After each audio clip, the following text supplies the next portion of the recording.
The NX is Lexus's answer to rival crossovers like the Acura RDX, BMW X3, and maybe even the Range Rover Evoque. Now, helping it stand out from the crowd is, of course, aggressive styling and the availability of a hybrid drivetrain, which none of its competitors offer, except the Audi Q5.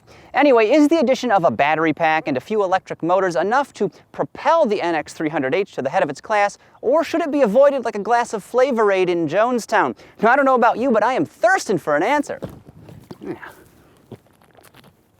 Oh, man, that needs more sugar, guys. Cyanide makes it bitter.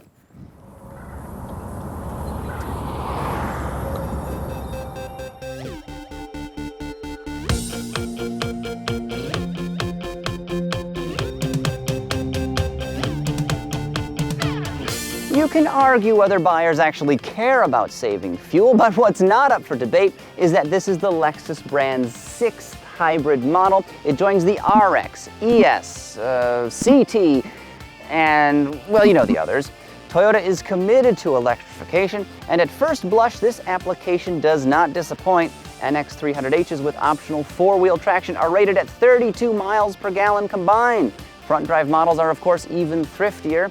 However, the ability to maximize every drop of gasoline isn't this crossover's only virtue. Heavens to Murgatroyd, no. The NX Hybrid is also roomy with about 54 cubic feet of maximum space, and accessing this area is super easy for a little extra money. The second row backrests will power fold, which you can do from right here, or even the driver's seat, but just don't expect a flat surface when you're done.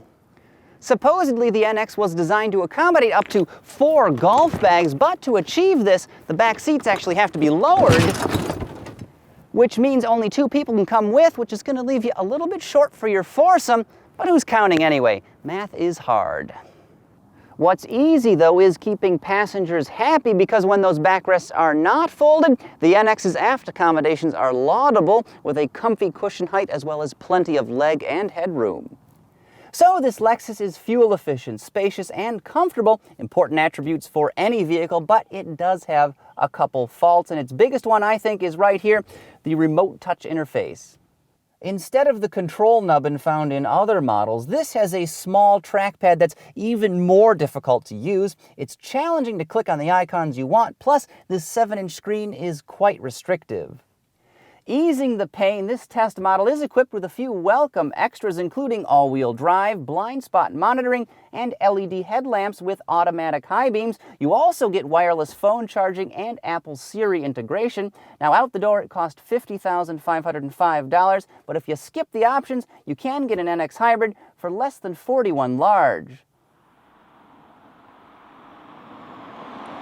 Mirroring its cushy back seats, these front buckets are extremely comfortable as well. They are dramatically better than the ones found in the RX crossover that I tested just a few weeks ago. Those would make my ass go numb after 20 minutes, which was not good. While it's not quite as substantial feeling as its larger sibling, the NX's steering is quite a bit sportier. On center, it's as sharp as a barber's straight razor, almost to the point of feeling jittery, but you do get used to this and soon appreciate the responsiveness. As for the powertrain, it moves this thing at a measured pace. The NX 300H here will hit 60 miles an hour in about 9.1 seconds, which by today's standards, honestly, is quite slow. I would definitely appreciate more giddy-up from the powertrain. But what do you expect? It only has a 2.5-liter Atkinson Cycle 4-cylinder engine, a nickel-metal hydride battery pack, and a few electric motors. All told, this system puts out 194 horses. As for torque, well, I have no idea because they don't list a total on the spec sheet. 3 drive modes are also offered, all accessible via a knob on the center console. There's normal, sport, and wet blanket. Eco mode. These supposedly adjust the throttle response and steering assist, though, as I've said in the past, it's hard to tell one from another. Well, as expected, the NX is smooth and quiet in nearly every driving situation. It really is a commendable compact crossover. Capping off this review, I appreciate its capacious cabin, sharp steering, and fuel efficiency. I also like the sparkly brown autumn shimmer paint this tester is slathered in. It's a new hue for 2016. However, I'm no fan of the remote touch interface, apathetic acceleration, and frankly pointless drive mode selector. The 2016 Lexus NX 300h has space, style, and efficiency to spare, but if you want something that's a little bit quicker, you might consider a non-hybrid model, but I can tell you this, it's not going to be as economical. I've been averaging better than 30 miles per gallon with this machine, meaning it is not thirsty at all, and frankly, neither am I. Man, but now I don't feel so good.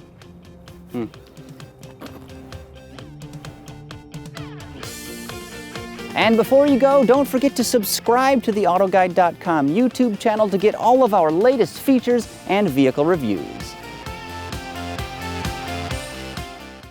Well, I don't know, all right. What are you doing? Oh, that's terrible. Oh.